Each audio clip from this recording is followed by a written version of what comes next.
Hello everyone, welcome back to my channel. Hi, my name is Punya and hope you are consistently preparing for your upcoming SBI clerk examinations.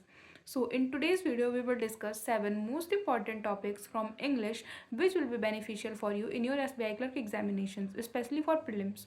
तो ये video इसके बिल्कुल भी मत करना क्योंकि ये जो सातों टॉपिक मैं आपको बताने वाली हूँ ये बहुत इंपॉर्टेंट टॉपिक बन जाते हैं from the point of SBI clerk prelims. So yeah without any further delay let's get into the video. English आपका एक ऐसा सेक्शन है जो SBI क्लर्क प्रीलिम्स में 30 क्वेश्चन जिसमें आते हैं 30 मार्क्स ईच. और ये बहुत ज़्यादा स्कोरिंग इसलिए बन जाता है क्योंकि जो क्वेश्चन आते हैं वो बहुत ईजी लेवल के आते हैं and you can easily crack it.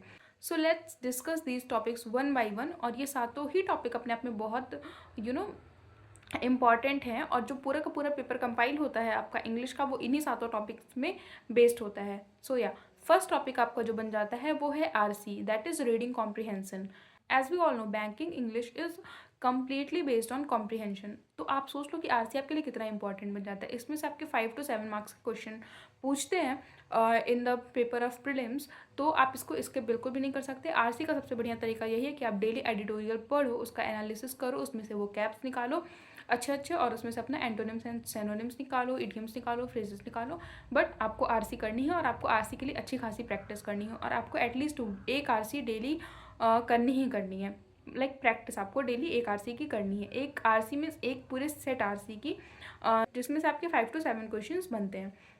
Second, you have to do cloze test. Cloze test हमारा सेकंड मोस्ट इंपॉर्टेंट टॉपिक है क्योंकि आपको पता ही है क्लोज टेस्ट का वेटेज क्या होता है. ये समटाइम्स पूछी जाती है प्रीलिम्स के पेपर में, समटाइम्स नहीं पूछी जाती है. बट हमें तो मतलब पूरा प्रिपेयर होकर जाना है, हमें तो ये सोच के जाना है कि हाँ ये पूछी जाने वाली है.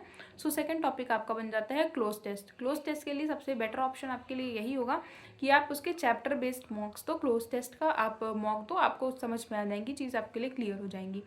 थर्ड आपका जो मोस्ट इंपॉर्टेंट टॉपिक बन जाता है वो बन जाता है पैराजंबल. क्योंकि सबको पता है पैराजंबल से हमें एटलीस्ट 5 क्वेश्चंस देखने को मिलते हैं और आजकल आप देखोगे पैराजंबल बहुत ज़्यादा ट्रिकी आ रही है. अब वो पहले से बिल्कुल भी नहीं आती कि हाँ तुरंत आपने पहला सेंटेंस सेट किया, लास्ट सेंटेंस सेट किया और आपके सारे बन जाएंगे, अलाइंड हो जाएंगे, आप वर्ड्स को कनेक्ट कर लोगे. अब ऐसी बिल्कुल भी नहीं बनती. बहुत ज़्यादा ट्रिकी पैराजंबल अब पूछता है पेपर्स में. और खास करके SBI में तो आप देख ही रहे हो कंपटीशन का लेवल कितना हाई है. तो आप खुद सोच लो कि पेपर अच्छा मॉडरेट लेवल का आने वाला है. इंग्लिश वो लोग बहुत अच्छी चाहते हैं, लाइक SBI आपसे बहुत अच्छी इंग्लिश एक्सपेक्ट करता है, तो वो इंग्लिश को थोड़ा सा मॉडरेट रख सकता है. इन चीज़ों को ध्यान में रख के चलना. तो थर्ड जो आपका टॉपिक बन जाएगा इंपॉर्टेंट वो आपका बनेगा पैराजंबल. तो पैराजंबल के लिए आपको प्रैक्टिस करनी है और बहुत अच्छे से प्रैक्टिस करनी है. आपको टाइम देना है. ऐसा नहीं है कि आप बस जल्दी में करते चलेगा और आपको लगा कि हाँ बस करो, पढ़ने में सही लग रहा है, तो ये एक्चुअली सही होगा. It's not true. तो आपको उसका टेस्ट देना है. टेस्ट में आप जो पैराजंबल का सेक्शन आपको उठाना है, उसका एनालिसिस करना है कि हाँ कहाँ से क्या कनेक्ट हो रहा है. और जितना हो सके ना तो आप उसका मीनिंग समझ के सेंटेंस को कनेक्ट करने की कोशिश करो, तो आपका पैराजंबल बन जाएगा. फोर्थ आपका टॉपिक है एरर डिटेक्शन. आपको भी पता है 5 से 7 नंबर के क्वेश्चन एरर डिटेक्शन से आते ही आते हैं. हाँ, इसमें भी 2 टाइप का होता है. आप डायरेक्शंस अच्छे से पढ़ना. कभी कभी वो होता है एरर फ्री आपको मार्क करना होता है और कभी कभी ऐसा होता है आपको एरर वाला सेगमेंट आपको मार्क करना पड़ता है. लाइक अभी आपका IBPS PO प्रीलिम्स का पेपर था, उसमें डायरेक्शंस आप उसने घुमा के दिए हुआ था कि मतलब आपको किसी भी क्वेश्चन में वो पूछ लिया था कि आपको एरर फ्री सेगमेंट निकालना है, किसी क्वेश्चन में वो आपसे पूछ लिया था कि आपको एरर वाला सेगमेंट निकालना है. तो डायरेक्शंस को ध्यान से पढ़ना और उसके अकॉर्डिंग आप उसका आंसर करना. तो ये चारों हो गए हमारे सबसे इंपॉर्टेंट टॉपिक. फिफ्थ जो हमारा सबसे इंपॉर्टेंट टॉपिक बन जाता है वो बन जाता है फिलर्स. लाइक 1 लीनियर फिलर्स जो होता है आप उसका प्रैक्टिस अच्छे से करो. उसमें आपको कुछ भी फिल करने को पूछ सकता है, like adverb, article, noun, pronoun, वो कुछ भी पूछ सकता है, किसी भी फेज में पूछ सकता है, किसी भी तरीके से पूछ सकता है. तो all you have to be so much prepared for that. आपको उसकी प्रैक्टिस क्या करनी है कि आप अगर अपना रीडिंग कॉम्प्रिहेंशन स्ट्रॉन्ग बना लोगे ना, तो वो फिलर आपको देख के समझ में आ जाएगा कि हाँ ये ही इसमें फिट होगा और ये ही इसका आंसर होगा. तो ये तो हो गए हमारे 5 इंपॉर्टेंट टॉपिक. छठा हमारा जो सबसे इंपॉर्टेंट टॉपिक बनता है वो होता है miss spelled. SBI clerk prelims हो या IBPS क्लर्क प्रीलिम्स हो या IBPS PO प्रीलिम्स हो, कोई भी पेपर हो, आजकल मिस स्पेल्ड पूछता है और अच्छे वो वोकैब्स डालता है. तो उसके लिए आपको प्रिपेयर रहने की ज़रूरत है. उसके लिए एक ही तरीका है कि आप नए वोकैब्स ढूंढो और उसकी स्पेलिंग को लेकर क्लियर रहो.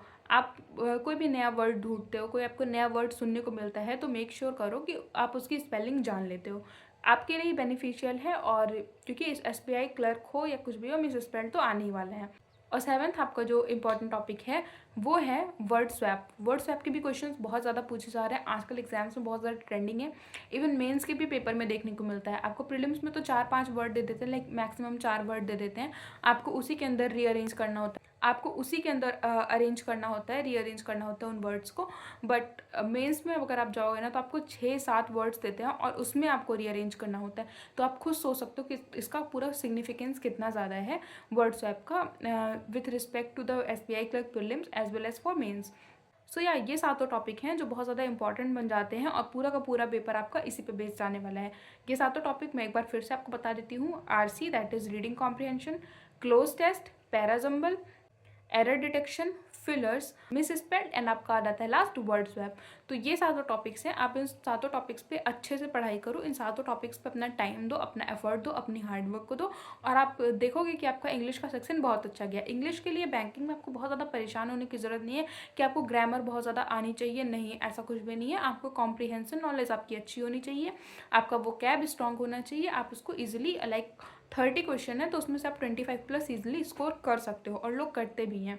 सो या that was it for the video and hope कि आपको ये वीडियो पसंद आई होगी एंड होप कि आपके लिए ये वीडियो किसी ना किसी मैनर में बहुत ज़्यादा हेल्पफुल रही होगी।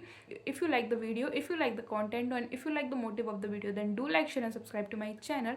Till then, bye bye, keep it up, crack it.